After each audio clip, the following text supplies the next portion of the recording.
Welcome to this month's Understanding ADHD speaker series, hosted by the ADHD Empowerment Meetup Community and the nonprofit Children and Adults with ADHD, or CHAD for short, of Greater Los Angeles. Hi, everyone. I'm Suzanne Sophos, our Executive Director and today's moderator. As an adult with ADHD and a parent to an incredible son who's sharing that same journey, I want to welcome you all. Feel free to introduce yourselves in the chat and let us know where you're joining us from and how ADHD touches your life. Today's webinar is just a part of our work to educate, support, and advocate for adults and children who are living with ADHD. We've been hosting this speaker series for almost a decade, bringing experts on the topic of ADHD directly to our community. We also host online peer support groups for adults with ADHD and addiction issues, young women with ADHD, and parents of ADHD children, as well as weekly meetups for body doubling and co-working and a journaling and meditation group. We also have a private Discord chat community, and you can ask for the link to join that in the chat. You'll find all of our upcoming events listed over in our meetup community. You can visit us at chaddla.org. That's Chad, CHADDLA.org for a link to join our meetup community. All of our events are facilitated by our team of volunteers, and all of our work is funded by your donations. It's our mission to ensure that ADHD education and peer support are accessible to everyone, regardless of financial constraints. So while there's no fee to attend our events, as a nonprofit, we really do rely on donations and membership fees. So if you resonate with our cause and can contribute, consider a $10 or $15 donation. You'll find the link in the chat, or you can use the QR code you see on the screen. You can also visit our website to learn more about becoming a member of CHAD. To make the most of our time together, please keep yourselves muted during the presentation. We encourage you to engage freely in the chat and don't hesitate to share your questions and thoughts there throughout. If you have any questions for our speaker, you can post them in the chat at any time during the meeting, and our moderators will collect them for the Q&A that follows the presentation. Before we introduce our speaker, we'd like to share a brief evidence-based overview of ADHD. ADHD is a lifelong neurobiological condition affecting the brain's executive functions and delaying social emotional development. Executive function skills are crucial for accomplishing any task, and those are impaired in individuals with ADHD. So this leads to challenges in self-regulation and self-management. For those of us with ADHD, coordinating our executive functions to provide the right amount of attention, focus, and effort for a task can be highly challenging. Studies show that if ADHD is not diagnosed and well treated, the related challenges can significantly decrease life expectancy by up to 13 years. However, studies also show that life expectancy and outcomes are drastically improved by two things: a proper diagnosis and a lifelong holistic treatment plan. ADHD impacts every area of our lives, so it makes sense that a proper treatment plan should also touch multiple areas of our lives. A holistic treatment plan is one that includes a combination of ADHD education, skills training, medical treatment, and peer support. I want to expand a little on the brain's executive functions, which are both delayed and impaired in individuals with ADHD. These functions are what help us manage and regulate our planning, decision-making, learning, judgment, emotions, and actions. So if you're doing something, you're using your brain's executive function skills. There are several models that illustrate the brain's executive functions. This particular model that you see on the screen is based on the work of Dr. Thomas E. Brown. And you can see in all the different boxes, all the different types of jobs that the brain has to manage to get things done. These executive functions come online at different times and in different combinations, depending on what it is we're trying to accomplish. For those of us with ADHD, coordinating our executive functions to provide the right attention, focus, and effort for a task is a process that's impaired. So this leads us to have trouble in many different areas of life, including those you see listed on the left of your screen. Executive function development continues until sometime between the ages of 20 and 29, at which time we top out behind our neurotypical peers. Although our executive function is impaired and delayed, it can still be strengthened and developed. You can think of these skills like a muscle.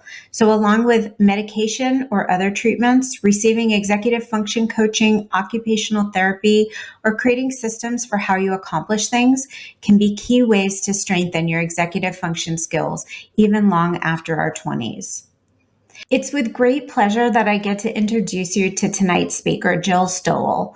Jill inspires me with her passion for changing the lives of children and adults with attention and learning challenges. It's that passion that led her from a small private practice to becoming the founder and executive director of Stowell Learning Centers. Along the way, she's also written several best-selling books and developed some amazing programs to support diverse learners to decrease and overcome their challenges. Tonight, Jill is going to share her experience with us and talk about key ways we can improve attention and executive function. We're truly honored to have her share her insights with us tonight. Well, I am really honored to be here. This is an organization that I've kind of been connected with different chapters of for a very long time, and I love the work and really appreciate every time I get the opportunity to connect. So please do put your questions in the chat, and then when I'm done here, we'll go ahead and take those. So as parents, we all want our children to thrive and be independent, and that does take some strong self-management or executive function skills. And as Suzanne was saying in the introduction, these are real life skills. And so they can be and need to be developed, all the time, anytime, anywhere, because these are the skills that we use for all of the decision making for everything that we do. So tonight we're going to talk about 5 principles or keys to helping yourself or your child strengthen your attention and executive function skills. So number 1 is the continuum of arousal. In the neuroscience world, attention and stress are looked at on a continuum of arousal. At the highest end of the continuum, we're so stressed, we're so agitated that we're really operating pretty much in our survival mode, fight, flight, or freeze.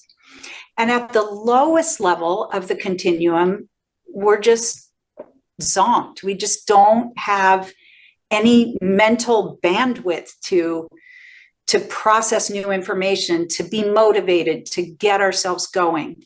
And so the ideal place for learning and self-regulation is in what is called the zone, somewhere, in between those extreme ends. And the zone is where the person has calm, focused alertness. Learning, emotional regulation, and self-management depend on a level of arousal that's closer to the zone than either end of the continuum. So as you're working with your kids or you're trying to help them change their behavior or improve their attention, you really want to be aware of where they are on that continuum of arousal, because if they or we are too far to either end of that continuum, then we're just going to be counterproductive. If your child is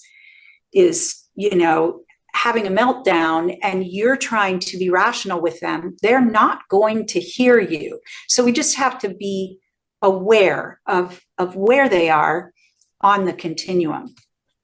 And awareness really is the first step in change.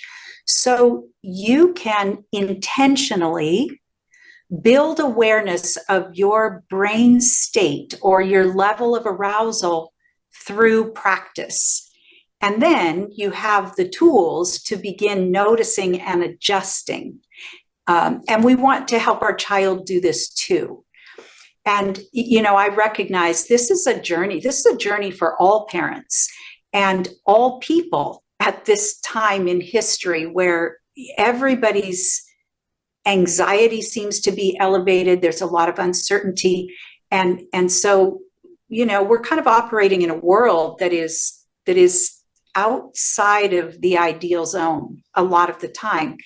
But you and your child have a very powerful brain. Our brains are really amazing, and they can change and they can learn with practice. So we want to be intentional about that.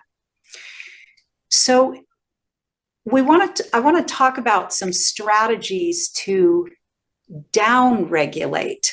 You know, if you or your child are operating, you know, at too high a level of stress or agitation, you need to have tools to bring yourself down to closer to the zone. So find something that is calming to you and practice it daily, not just when you're stressed, but if you practice it daily, then it's going to serve you better when you're stressed. And of course, the same thing is true for our children. The other day, it was so cute. We have a student that we're really working with on this because it's easy for him to get pretty out of control. But we were working with him, and he sat down and he put his fingers together. I think this is something they must do at home. And he started breathing. And that is incredible, because that's a tool that's going to allow him to settle his own system. And that's what we want to be able to do. So deep breathing is really good. As I said, you really need to practice it. Trying to introduce this to your child when they're agitated and upset is not going to work. So you have to practice it at a neutral time and often. But we like to do breathe in for 3 through your nose and out for 5 through your mouth. Let's do a couple of those, and then I'll tell you why that's so effective. So breathe in for 3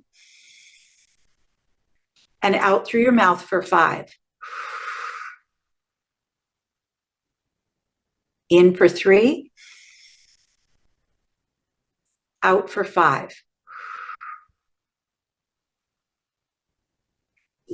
Our breath is one of the ways that we really can physiologically control our stress response. And breathing out through the mouth releases tension, and that long exhale down regulates the nervous system. So it's a great tool. And of course, you can use it anywhere. Walking automatically helps down regulate the nervous system or settle the system. What happens is when we're looking at our devices, when our focus is turned in for reading or computers or whatever, our phones, that's pretty stressful, actually, to pull that field of vision in for a long time like that. And just walking, or especially walking outside or stepping outside, that gives your eyes a much wider field of vision. And immediately that begins to settle the system. I recently learned, I didn't know this, but our eyes are actually a part of our brain. It's, a part of our brain that's on the outside. And so that is a way that we can really begin to control our brain state by walking, by stepping outside. You can do yoga or meditation. Some people find that art or coloring, like the adult coloring books, or for children, drawing and art can be really calming and regulating, because repetitive movement is regulating to the system. So choose something that resonates with you, practice it daily, practice it with your child. it's good for us to give ourselves those moments of calm and notice what it feels like to downshift so that you can access that when you need it. Now, sometimes we need to increase energy. And so if you see that your child is just, oh my gosh, they're dragging, they can't get themselves going, try having them drink water. Our brain is kind of a water hog. It needs the most amount of water. It uses a lot of water, and it is the first organ to dehydrate. So if we're just feeling kind of wilted, drink water. That will help. Our brain signals are, sent through electrochemical signals, our messages in the brain. So water conducts electricity, and we need to have plenty of it. Movement is a great way to increase your energy and your attention. There's a lot of studies and literature out there now to show that exercise increases memory and attention. So you definitely want your kids to be moving. One of the movements that we like, that we use a lot and encourage teachers to use in the classroom even, and parents to use when they're doing homework and things where their child needs to have good, sharp focus, is cross crawls, which is touching hand to the opposite knee or elbow to the opposite knee. We like to do it standing. It's a little more energizing that way, but it works sitting down as well. And what's great about this one is it's getting both sides of the brain working together. If your child is starting to make a lot of mistakes, they're starting to get frustrated, they're trying so hard and they can't do something, stop and do some cross crawls. It will kind of be a reset for them. Laughter brings up energy and it changes your brain state. Now, I know that YouTube videos can be a real rabbit hole that are hard to get away from, but maybe your family just has a really funny cat video or something that just cracks you up. Well, if your child is, they're kind of down and they're having a hard time getting moving and motivated, you might just look at that cat video a couple of times and get them laughing, and that will help them change their state. Then do some cross crawls and move forward. Number 2, what does the behavior really mean? No matter what it looks like, behavior always means something. If behavior needs to be changed, we first have to identify what the real root of the problem is. And so as parents and teachers, we have to be asking, what is the behavior telling me? All behavior serves us in some way. And that doesn't mean that the behavior is manipulative. It just means that our behavior reflects a need that we have. It could be a symptom of lagging skills. The child, the person simply doesn't have the needed skills to do what's expected. So they procrastinate, or they resist, or they change the subject, or any number of avoidance behaviors. Maybe the child is overwhelmed or on sensory overload. So their arousal level is too high and their survival mechanism kicks in. And that survival mechanism usually shows up in some form of fight, flight, freeze, or fib. So we have the child who lashes out, which is fight, or runs, flight, or shuts down, freeze, or fib, lies about having homework or about having done their chores, or, that is actually a way of flight. It's a way of getting away from something that's hard or unpleasant. So we have to ask ourselves, what is that behavior telling me? So let's look at some other examples of behavior or executive function problems and some possible reasons. we had this student. He was really a cool kid. He was so smart, and really fun, but he was incredibly impulsive. He knew all the answers always, and so in class he would he was supposed to raise his hand, but he would raise his hand, but before his hand was up, he was blurting out the answer. And it really frustrated the teacher, and it really frustrated his classmates, because nobody ever got a chance to say. He was always right, but he was always blurting out the answer. Well, he wasn't trying intentionally to be disrespectful or anything like that. He really struggled with inhibiting, with impulsiveness. We have students, I'm sure many of you have one of these, who waits till the very last minute. They have a whole project to do, and they've had 3 weeks to do it, and now it's the night before, and they're trying to start it. This student doesn't have a good sense of time passing, so they don't feel the urgency until it's too late, or their arousal level is so low, they just can't. They know they need to do it, but they can't get going until that last minute panic sets in. And now that increases their adrenaline and their arousal level, and now they have the attention to do it. Sometimes we have really bright kids who refuse to do the work. And kids like this may have internalized the idea, if I can't do it perfectly, that means I'm not smart, so I'd better not do it at all. Lots of kids refuse to use a planner. And that could be because they have lagging skills. Maybe they can't copy it down fast enough. They don't understand the visual organization on the page. Maybe the lines are too small.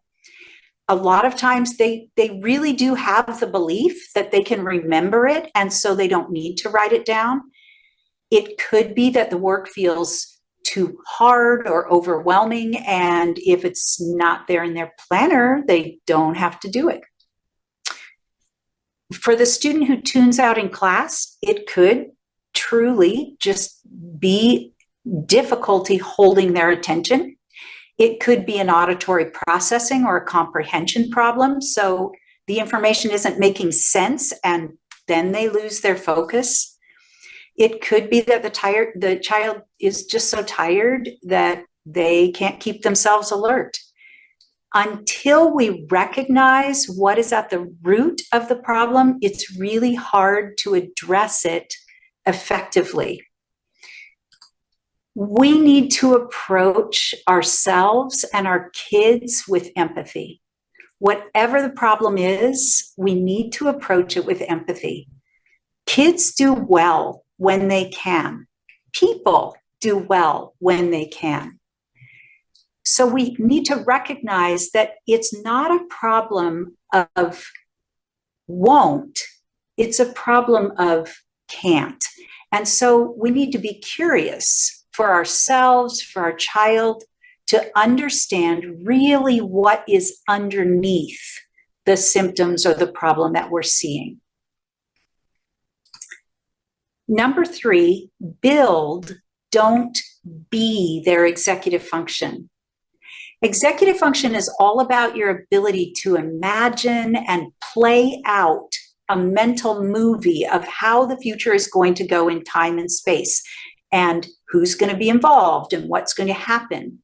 Right now, while you're in this webinar, you're probably also running a mental movie in the background of what you're going to do after the webinar, or maybe you're visualizing how some of these things apply to your home or your child. Maybe you're thinking about what you're going to fix for dinner.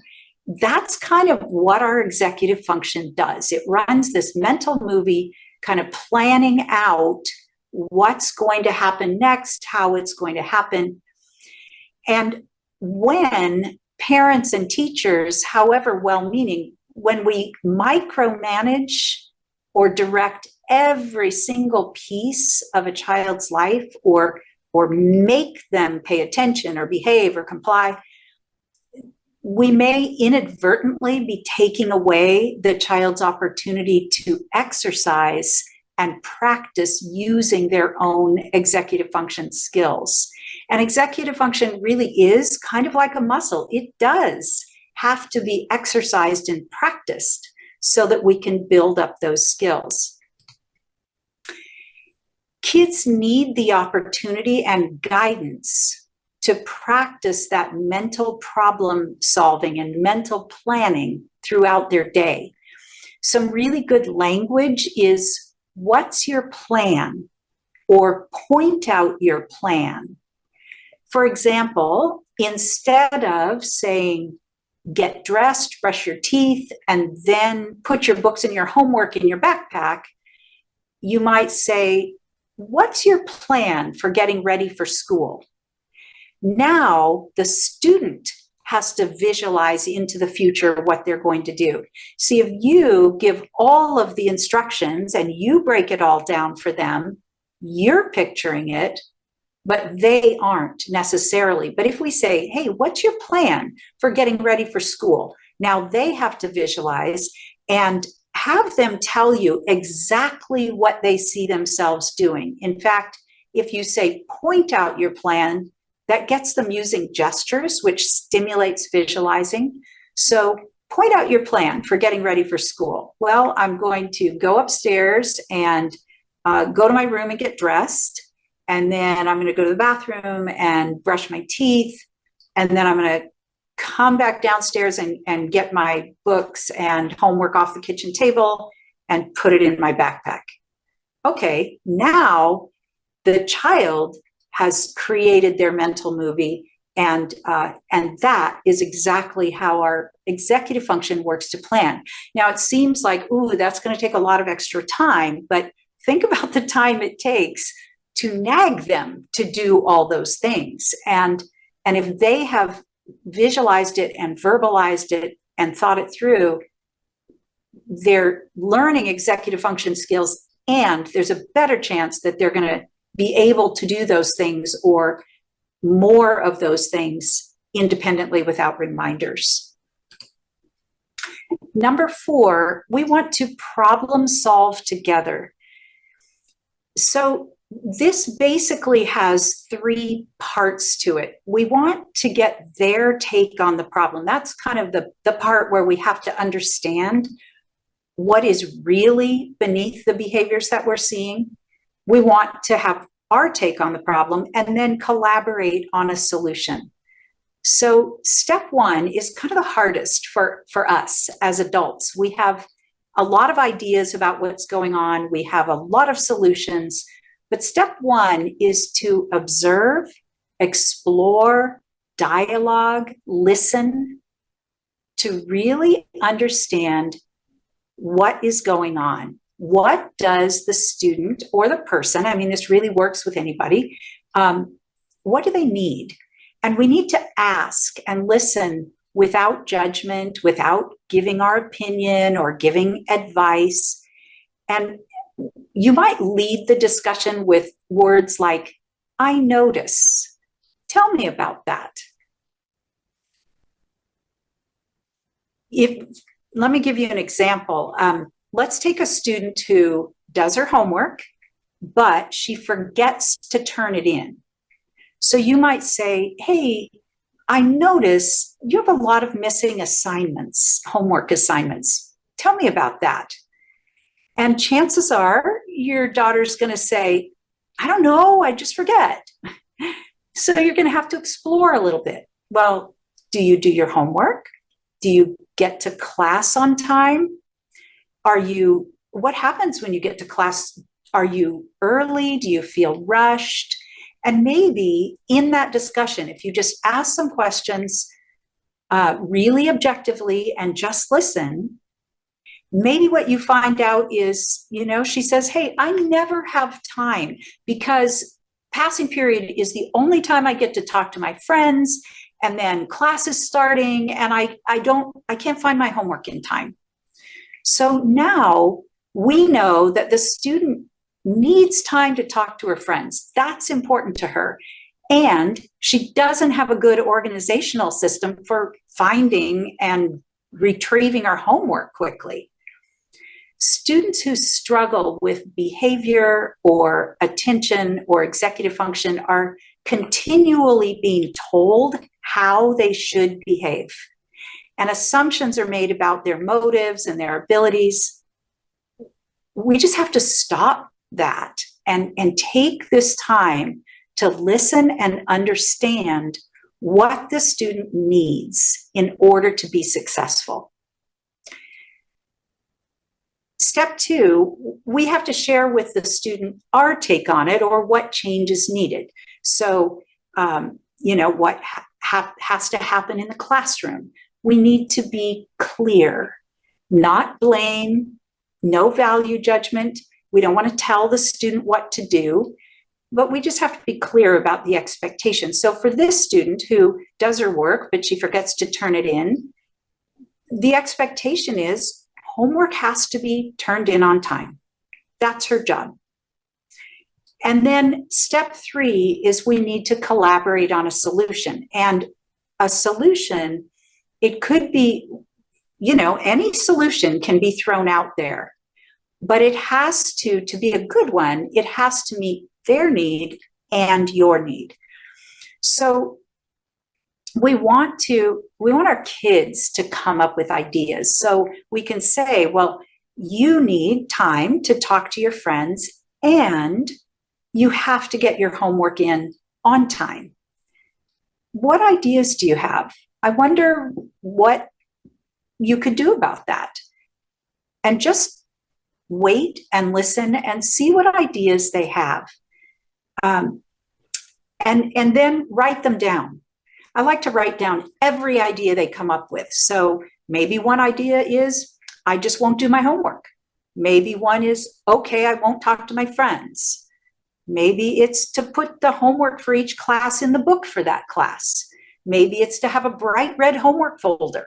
Maybe it's to set a timer on the phone so that she gets to class a minute earlier.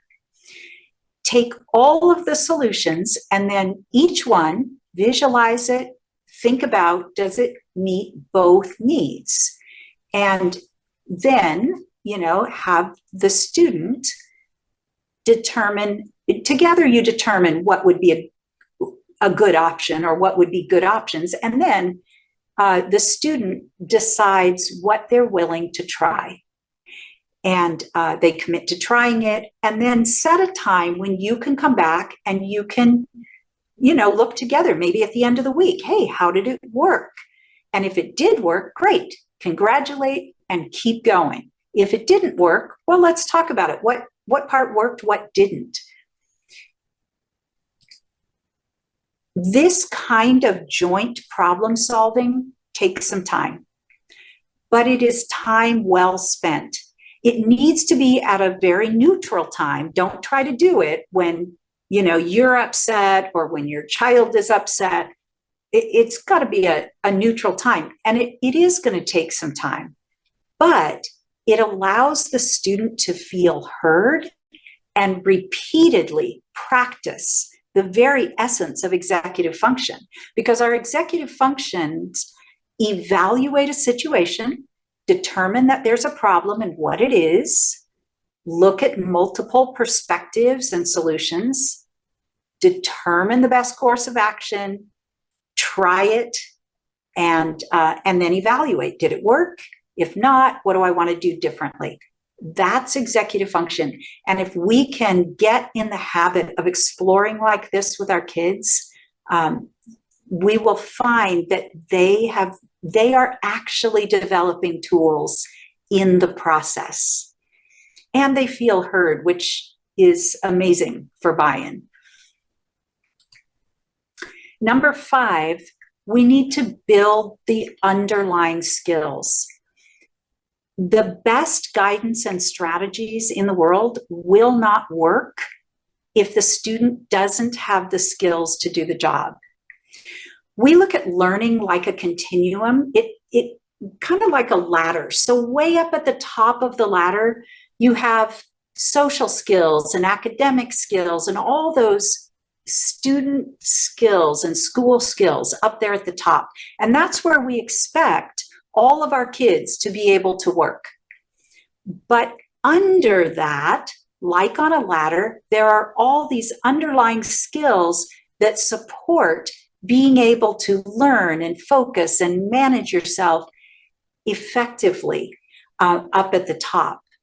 If any of those underlying skills are weak or inefficient, it's going to cause the student to have to work harder and longer, just like having unstable rungs on your ladder.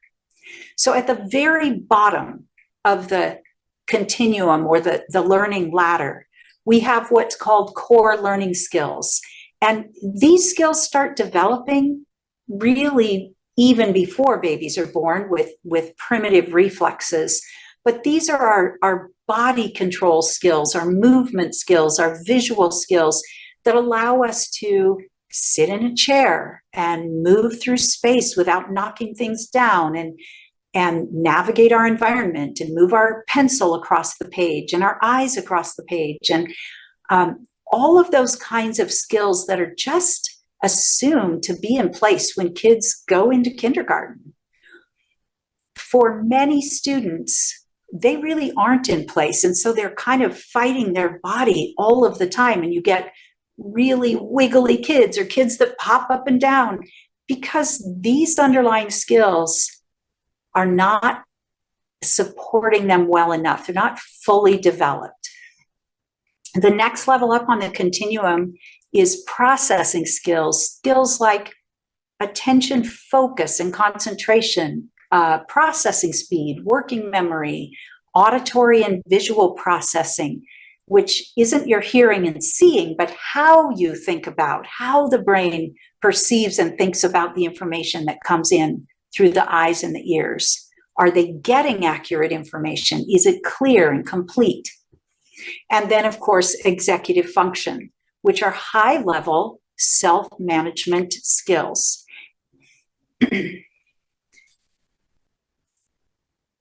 Having a learning or attention challenge is like trying to do a job at the top of a ladder when some of those rungs underneath are unstable. If we want to permanently change a learning or attention challenge, we have to identify the underlying processing or learning skills or unstable rungs on that ladder that are not supporting the learner well enough, and develop them through intensive and targeted brain training. And that is the kind of work that we do at Stowell Learning Center. You know, I was thinking about a student who, she has an auditory processing disorder and quite significant attention challenges. She was highly motivated. She really, really wanted to do a good job in school and go off to college. And she described what it was like for her in school. She would try really hard to take notes, and then she would get home and she would look at her notes and she was exhausted. So it was really hard to make herself do anything else. But she would look at her notes and they wouldn't make any sense at all. And so you might think, oh, well, she just needs to learn a note-taking strategy. Well, for her, sitting in class and trying to get the information that the teacher was saying was so taxing for her that she didn't have any mental bandwidth left to try a note-taking strategy. Her delayed auditory processing was causing her to just have to connect the dots all the time because she was missing information. So for a student like that, teaching a note-taking strategy, that's way up there on that ladder. The first thing you have to do is you have to stimulate and develop the auditory processing so that she can get that information more clearly and completely and accurately. Now she can pay attention to what she's hearing without so much excessive effort, and she has now the mental bandwidth to take notes. So we always have to go lower on the ladder to see what is getting in the way and develop those skills.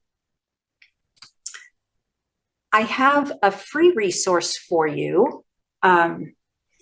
If you go to parentsatwitsend.com, you can get a free copy of At Wits End, A Parent's Guide to Ending the Struggle, Tears, and Turmoil of Learning Disabilities. So often when you have a learning or attention challenge, people want to give you coping strategies and accommodations. And what I'm trying to tell people in this book is that as a long-term solution, that is not necessary and it's not fair. When you have a bright child and they're struggling in school, there is a reason for it. And we want to get to the root of that reason so that we can develop those underlying skills and help them truly thrive in school and work to their potential. So you may find your child in this book, and I welcome you to get a free copy by going to atwitsend.com. So thank you, Suzanne and Yulia, for the opportunity to share. I would love to take some questions. Terrific. Jill, our first question is, physical activity is such a good way to downregulate for our children, but trying to get my son to do daily physical activity is so challenging. He's twice exceptional with ADHD and autism and just doesn't enjoy team sports. You mentioned walking was a good option. How much time do you have to do the activity to get the benefit of it? So the short-term benefit of just, down regulating, it's very quick, actually. Step outside, walk up and down the block, and that'll probably do it. We sometimes have students walk in the shape of what we call a lazy 8, the infinity sign. That is really regulating, and it's something you can, if you have some space, that they can get up and do infinity walk for 2 or 3 minutes, or which is helpful. Studies have shown that actually consistent physical exercise really makes some long-term changes with attention and memory. It's so good for all of us for so many reasons. And so it doesn't have to be team sports. I mean, it could be that just, you get in the habit of taking a 10-20 minute walk every day. And that is physical exercise. Yeah. Great, thank you. We had another question about regulation. Someone was saying that they walk and pace all the time, but it's usually when they're upregulated. So how would trying to downregulate work for them? It is something physiological about us that walking and even just stepping outside. It might be that if walking, doesn't help them settle, that just stepping outside and just looking around would help. I mean, neurologically, that's how we're wired for that to happen. And we do have to find the strategies that work for us, and it takes some practice. I remember when I first I was using some sound therapy to try to get into a meditative state. And I had a friend with me, and the friend, when we were done with it, she was like, "Oh my gosh, that was amazing. I'm so relaxed." And I was like, "Are you kidding me? No way." My mind was going a mile a minute, but now I can do that. It takes some time and some patience to kind of build up the awareness and the ability to let go and recognize what it feels like That's a real key. Recognize what it feels like, and then you can be able to access it again. Absolutely. And I think, one of the things Dr. Bill Dodson talks about is kind of making your own owner's manual for your ADHD. And so it kind of goes Yes. along with that. We have, in order to advocate for ourselves and really find the things that work for us, we have to really be mindful about it. And because we have ADHD, I always recommend writing them down when you figure them out, because I forget. And then, months later, I'm like, oh, yeah, that thing works for me, but I didn't Yeah. write it down. So, Yeah. yeah. Okay, let's see. This one is from Sarah. You mentioned that sometimes it's not a problem of our child not wanting to do the thing. They actually can't do the thing, or they have lagging skills. Can you share some practical ways that we can use to help determine if this is the case with our own children? Like, how can we figure out what is a lagging skill? Wow, that's a big question. So often when kids are struggling, so many of our kids are so bright that they can do things well enough, or they can do it sometimes, but not all the time. Um, but they can do it enough that it looks like they can, and therefore they look like they're not motivated or they're not trying. And I think one of the things you want to look at is how much, I mean, just really be observant and look at how much effort is it taking. If we see a student like clutching their pencil really, really tight, or their tongue is sticking out, or you see physically in their body the effort, and yeah, they're doing it, but it's so effortful, or it's so slow, or they're giving you a lot of resistance. There's usually a reason for that, because the things that are easy for us, we don't tend to resist them that much. Now, Mhm. sometimes you get these really bright kids and they're bored, and that's where it's also really helpful to have a conversation. Hey, every time it's time to do this, I notice there's something tricky about that. I notice there's something hard about sitting down to do whatever. And tell me about that. And let's see what they say. Yeah. Um, That makes a it, lot of sense. I feel like with our children, just trying to be aware and be curious about what they're going through when they're working on their schoolwork, and even things outside of school, can really give us a lot of answers. So, yeah, yeah. yeah. Okay, let's see. Ellen asks, our son is very bright, but he doesn't turn in his work and shies away from using a planner. What are some ways you recommend that we work with our son's teachers to help support him with his executive function skills? Should we get him an executive function coach? Is this something that you help families figure out at your learning center? Um, all of those are good ideas. um, we do work with students with that, as do some executive function coaches.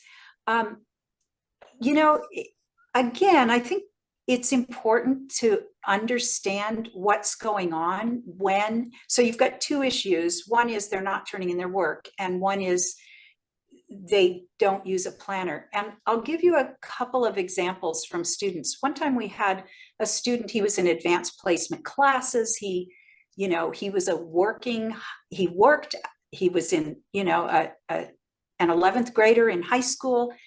He never used a planner. And we realized when we went to try to get him to use a planner and really started exploring, he had no idea about the organization. He didn't understand even how it worked. And Mhm. he was so smart, that you wouldn't think that, but he had visual processing issues, and he simply did not understand why those days were across the top and why the times were down the side. He didn't get it. And So I think, again, we just really have to explore and not assume to find out what's going on. And, that question, hey, I noticed you don't, there's something about using a planner that seems kind of tricky or seems kind of hard. What's going on there? And you may find, that any number of reasons for that. In terms of the not turning the work in, same thing. Especially if they're in high school, every teacher may have a different expectation about where the work is turned in or when or Right. what time. And so, again, you really want to do some exploring with them to find out what's going on there. And you may find out they just, it's like they never know. It's always a surprise. And then it's too late. The papers are passed and they're embarrassed, and, and so exploring, once you understand, kind of what the issue is, exploring how the paper gets turned in each class, and maybe starting with just one class. What's the expectation in that class? And then visualize we had a student that we exactly this way, he visualized and talked about how he got into class, where he sat, where his backpack was, pictured himself taking it out, putting it on his desk. Teacher said, pass it to the left. He, could picture himself doing that. And one class at a time, we started tackling what the expectation was and mentally rehearsing that. And he would mentally picture it and talk it before he went to bed. Because when you go to bed, when literally sleeping on it, your brain does work on it. And, in a couple of weeks, he was turning in his work. And he was, ADHD on the spectrum, great kid, but just, couldn't do it until it was broken down like that. So Thank you. Let's see. Nick asks, what are some tricks to maintain focus, particularly while talking or listening to someone? I feel like my son isn't fully present when in conversation. So a really key aspect of listening, comprehension, and executive function is visualizing. And so if you can kind of build this skill together with some fun things, like if you read something fun or you tell them something fun, you're teaching them, telling them a magic trick or a joke or something that would be interesting to them, but work together on picturing it. What did you picture for that? And even if you kind of imagine it on a blank space on the wall, that kind of makes that image more concrete. But if they can start to picture, make a little movie in their head as they're listening or as they're reading, they're going to remember the information better. They're going to be able to attend to it better. Thank you. Let's see. Our last question is, what are some of the ways that you help students strengthen processing skills? My son was just diagnosed with auditory processing disorder, and I feel helpless to help him. You mentioned brain training, and I'm curious if there are ways to improve on auditory processing disorder. There absolutely are. That happens to be one of the things that we really specialize in. And I'll tell you how we do this. We do passive auditory training and active auditory training. So the passive auditory training, we use sound therapy. We happen to use, generally, we use the listening program or different auditory training programs from Advanced Brain Technologies or from ILS. Those are two really, really good sound therapy programs, companies. But we have students listen to this specially recorded sound therapy music. It's generally classical music, and it's prescribed. You have to do that through a certified provider, but they listen at home for 15 minutes once or twice a day generally. And what it's doing is it's stimulating the auditory system to pay attention to this wide range of sound frequencies. When you have an auditory processing disorder, your brain is not paying attention to all of the frequencies in sound. It's getting some, but it's not getting all. And so you're constantly trying to piece it together. It is exhausting. And the hard thing about auditory processing disorder is that it's not visible. Nobody can see how hard that is. So we do this passive auditory training to stimulate the system to process and pay attention to all these frequencies in sound. And then typically an auditory processing disorder is going to impact speech or reading or comprehension or spelling, phonemic awareness. It's going to be in that language area that it's going to have some impact. And so we do active auditory training where we actually have the student on a microphone with headphones, and they're really, once their brain can hear the sounds, we want to get all of those frequencies into their voice. So their voice becomes the ongoing stimulus to the auditory system. And we build the articulation or the expressive language or reading or spelling or comprehension in the process. So that was kind of a long answer, yeah, but it's so effective. And really then the person can get the information without being so exhausted all the time. Right. It's very interesting because I've read some articles recently that often the diagnoses of ADHD and auditory processing disorder are either go together or are often like misdiagnosed. But it's nice that you work with basically the challenge and don't worry about what the actual diagnosis is. And it's interesting to me that there are ways to work on auditory processing disorder. What are the outcomes that you typically see with children that you work on that particular issue with? Our goal is that they become comfortable, independent learners, that they're able to work at their potential without any extra help. And that is absolutely what happens. I've been in business a really long time. And so we are now seeing children of children. And, not all of our students report back, but, we now have, physicians and pharmacists and pilots and teachers and just successful adults out there that because their auditory system or other areas too, but auditory is a huge one, was trained and developed, they can be successful where they couldn't before. So really, it's a huge passion of mine because it makes such a huge difference. That's amazing. Oh, thank you so much, Jill. This has been so wonderful, so informative. We always really appreciate it when you make time for our community. So thank you so much. Oh, you are so welcome. And I want to thank Yulia, my co-host, and everybody for attending. We thank you all so much for being a part of the community, and we hope that you will come back to one of our support groups. We have support groups for parents. We have support groups for adults every Sunday night, and new support groups for those that are in recovery or have addiction challenges and are managing that with their ADHD as well.